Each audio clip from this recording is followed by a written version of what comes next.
if you're identified with your genetic memory, you will just be a replay of your parents' life. You have a certain kind of software, unless you disengage with that, nothing new will happen. What I'm saying is, there is… the potentiality of being human is just this. As I said, every creature has captured a certain amount of consciousness, but what they capture is not significant enough to become conscious of our consciousness, where we can begin to expand this. Other creatures also conscious, but they cannot expand this.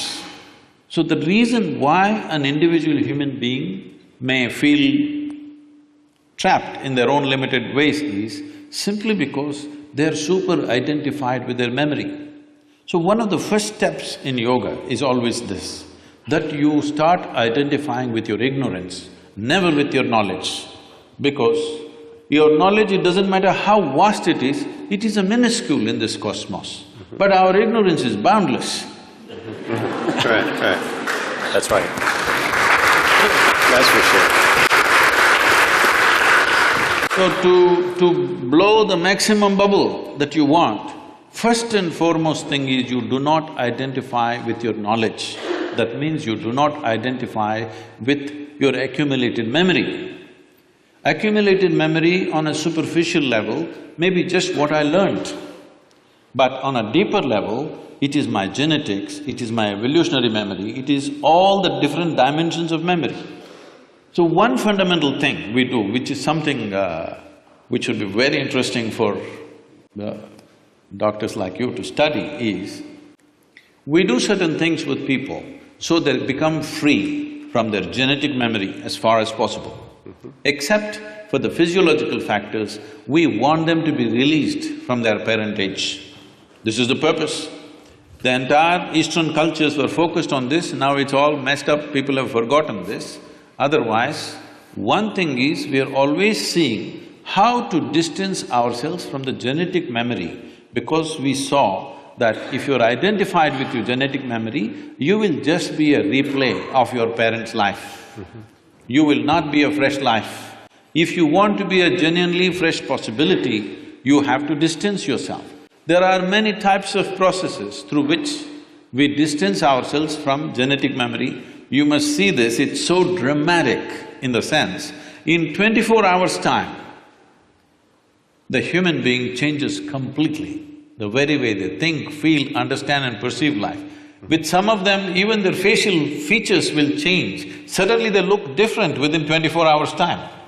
The change is so dramatic. So what do you do? Like him, I also de-link. For a different purpose, but it's in a way alienating from the genetic memory so that your functionality is not limited to your genetics, that you are not a copy of the parents who produced you. Yes, they've given you a body, they've nurtured you to a certain adulthood, after that their business is done. Now your business is to become a totally new potential of life. That's what it is. But this will not happen, you will see this happening with people. When they were 16, 18, they're very rebellious about how they want to be. But you watch the same people after they're 45, they're behaving just like their parents. They walk like them, sit like them, talk like them, everything coming back, catching up with them.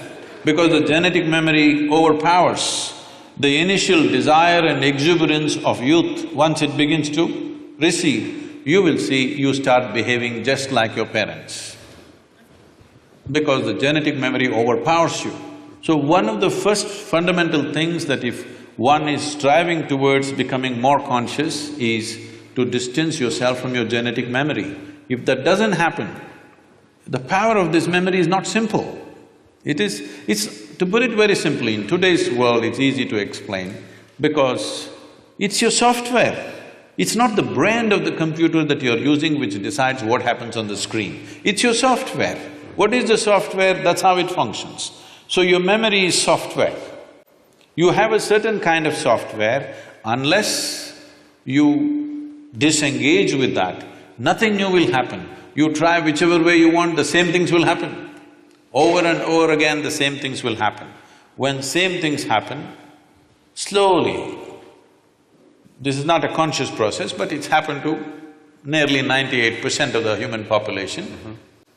If I saw you when you were 5, 6 years of age, your face was like this, somebody had to poke you with a pin to make you unhappy.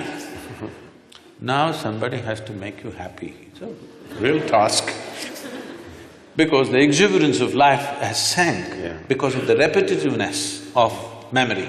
The same things are happening, you may not be conscious of it, but the same things are happening. When same things are happening within you, slowly you lose all your exuberance. Only if something new is happening. Now people think something new means they must fall in love, they must take up a new job. That's not it. Something new needs to happen within you, in the very mechanics of who you are. If something new is happening all the time, you will be exuberant. Otherwise, without knowing why, slowly your face has become grave. Your face has become grave means you're practicing the posture for the grave. That's what it means